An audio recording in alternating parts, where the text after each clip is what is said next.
मेरू में जब तक सनातन था, शांत था, समृद्ध था, खुशहाल था, डेमोग्राफी बदली, वो पामीर बन गया, तब से अशांत और बदहाल है। दुर्योधन का ननिहाल, जहाँ से माता गांधारी आई थी, वो गांधार शांत था, समृद्ध था, खुशहाल था, मठ मंदिर थे, सर्वधर्म संभाव था, कन्या पूजन होता था। डेमोग्राफी बदली, वो कांधार बन गया, तब से अशांत है और बदहाल है।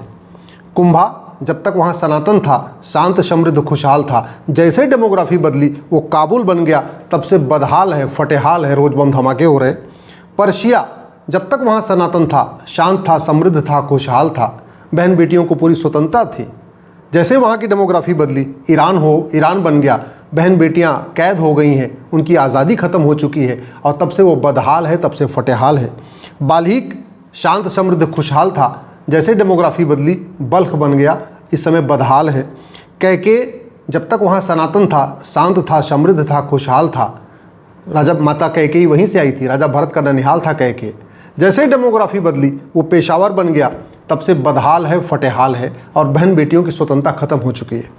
कंबोज, जब तक वहाँ सनातन था, शांत था, समृद्ध था, खुशहाल था, जैसे डेमोग्राफी बदली, वो बदख्शा बन गया, तब से बदहाल है, तब से फटेहाल है।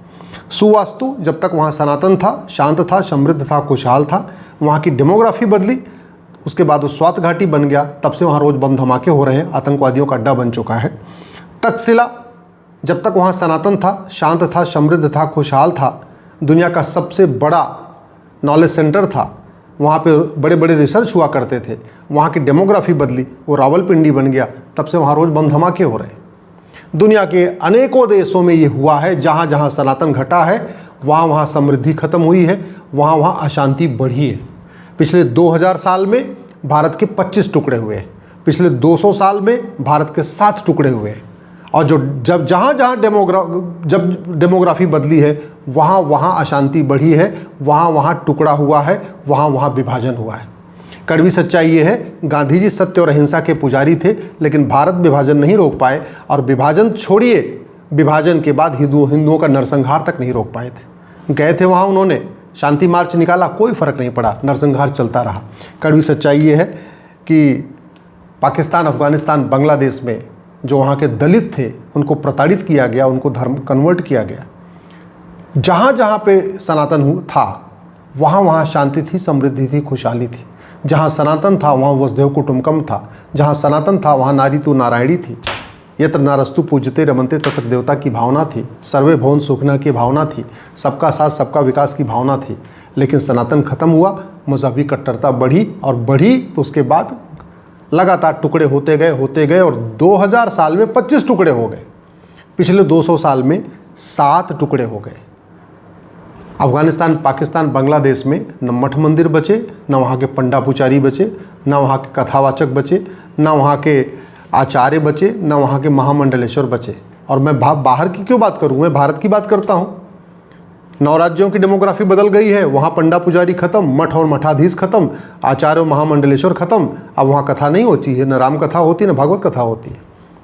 भारत के 800 जिलों में से 200 जिलों में डेमोग्राफी बदल चुकी है, न वहाँ मठ मंदिर है, न वहाँ कथावाचक है, न वहाँ पे बुद्धिजीवी है, न वहाँ राम कथा होती है, न भागवत कथा होती है।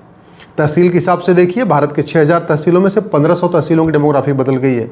अब वहाँ राम कथा नहीं होती, भागवत कथा नहीं होती, वहाँ घंटा घड़ियाल नहीं बजता, वहाँ पे अब हवन नहीं होता, वहाँ यज्ञ नहीं होता।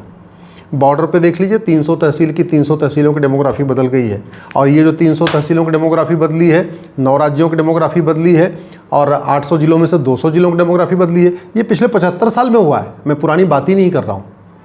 इसलिए मैं सभी गांधीवादी, समाजवादी, लोहियावादी, अम्बेडकरवादी, राष्ट्रवादी, पेरियारवादी सबसे हाथ जोड़ के निवेदन कर रहा हूँ, समस्या की गहराई को समझिए। कड़वी सच्चाई ये है, मज़हब आपस में बैर रखना सिखाता है।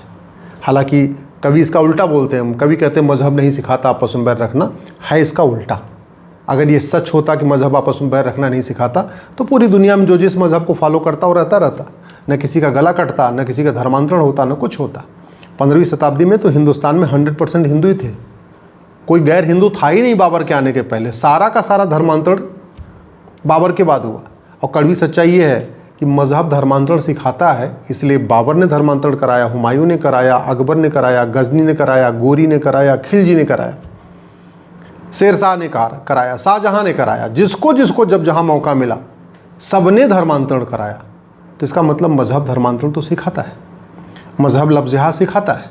इसका मतलब ये हुआ कहीं ना कहीं हम धर्म और मजहब के बीच के अंतर को शायद समझ नहीं पा रहे हैं। इसलिए मेरा अब आज के नेताओं से, अभिनेताओं से, लेखकों से, बुद्धिजीवियों से, पत्रकारों से, कलमकारों से विनम्रतापूर्वक निवेदन है कि आप धर्म और मजहब के अंतर को समझिए।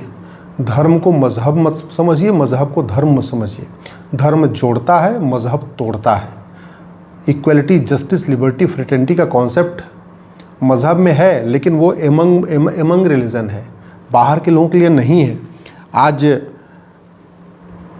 समाजवादी ये अच्छी तरीके जानते हैं कि पाकिस्तान में भगत सिंह जी की न जयंती मनाई जाती है, न पुण्यतिथि मनाई जाती है। थे तो वो समाजवादी, उनकी क्यों नहीं मनाई जाती?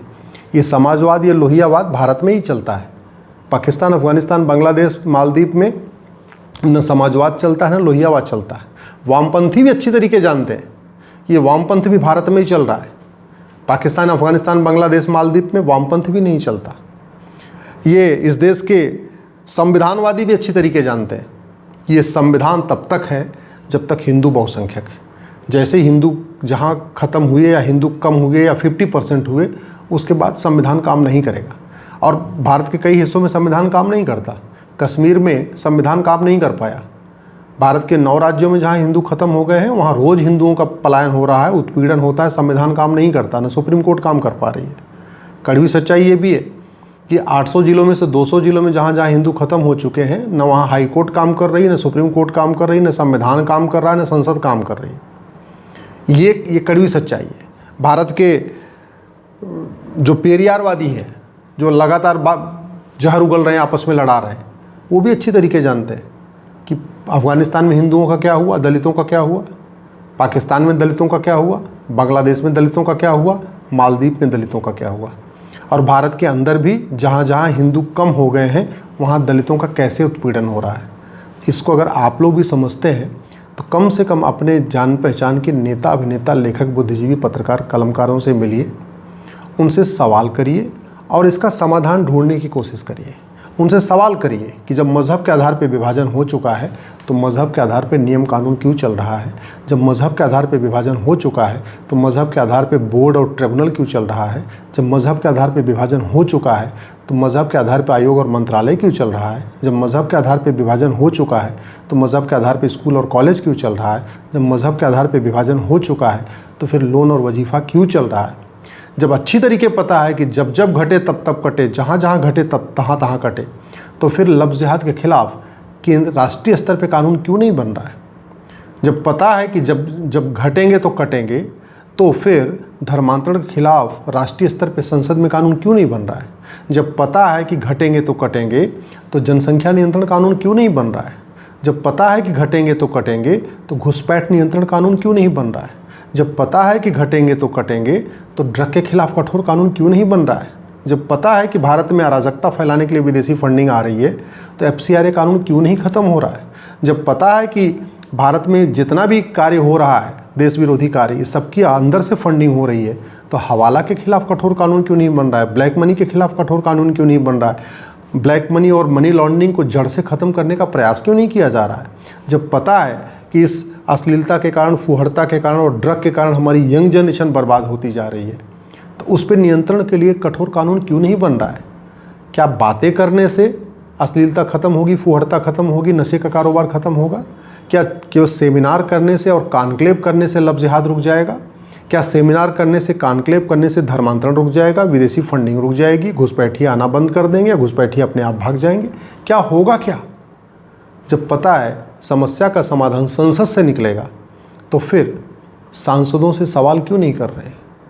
फिर जब पता है कि समस्या का समाधान संसद से निकलेगा, कठोर कानून बना के ही ठीक होगा, पुलिस रिफॉर्म, जुडिशियल रिफॉर्म करके ही समस्या ठीक होगी, इलेक्शन रिफॉर्म करके ही समस्या ठीक होगी, जनसंख्या नियंत्रण कानून बना के समस्या ठीक होगी, घुसपैठ नियंत्रण कानून बना के समस्या ठीक होगी, धर्मांतरण नियंत्रण कानून बना के समस्या ठीक होगी, तो फिर अपने अपने सांसदों से मिलकर बात क्यों नहीं कर रहे। मेरा काम था आपको जगाना। अगर आप जाग गए हैं तो कम से कम अपने सांसद को मिलकर उनको भी जगाइए, अपने आसपास के नेताओं अभिनेताओं को जगाइए, लेखकों बुद्धिजीवियों को जगाइए, पत्रकारों कलमकारों को जगाइए, धर्मगुरुओं को जगाइए। सब लोग मिल के आवाज़ उठाएंगे, व्यवस्था बदल जाएगी तो भारत बच जाएगा। नहीं तो जो 1947 में हुआ था वही 2047 में होगा।